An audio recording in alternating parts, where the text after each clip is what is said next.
Gentleman from Henrico, Mr. Morrissey.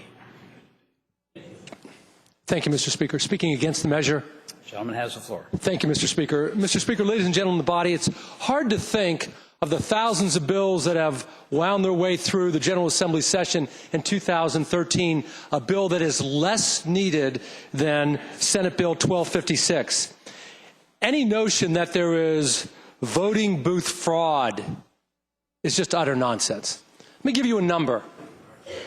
11,629,600. That's the number of people that have cast a vote since 2008 in Virginia.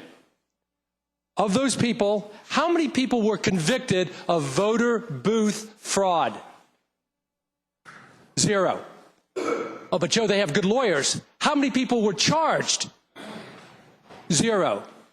How many people were alleged to have violated or engaged in misrepresentation at the voting booth? Again, 0.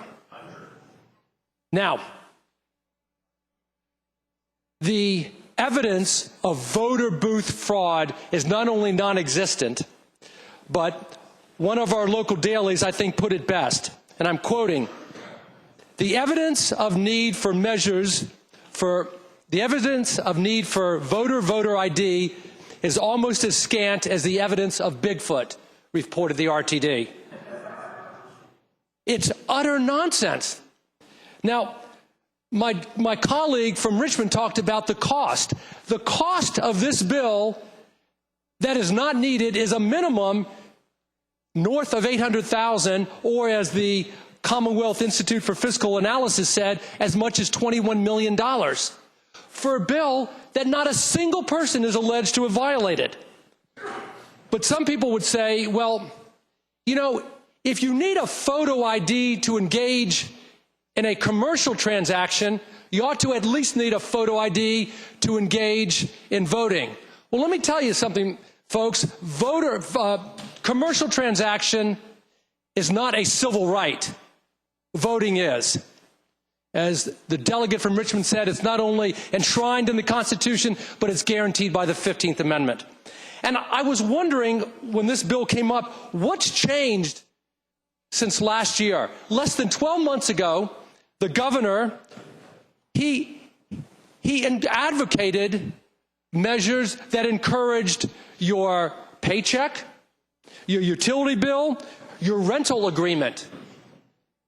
What's happened in the last 12 months that now we're shifting away from that? I don't think it could be anything to do with the ground is shifting underneath, the demographics are changing, and we have to protect our base. The other thing that just befuddles me is my friends on the other side of the aisle constantly speak of limited government intrusion, government staying out of our lives, but here is a bill that will require people to go to their local government registrar's office and get a photo ID. Last year, the governor issued an executive order, and he ordered that everybody in the Commonwealth be issued a registration card, and that cost a couple $1 million to do it.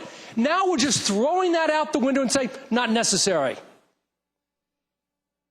Mr. Speaker, I would suggest that voter suppression in Virginia has a real dark and sordid past, but no such claim can be made with voter fraud at the booth. Mr. Speaker, this is a bad bill, it's bad policy, it's bad governance, and I hope that the body will reject it. Thank you, Mr. Speaker.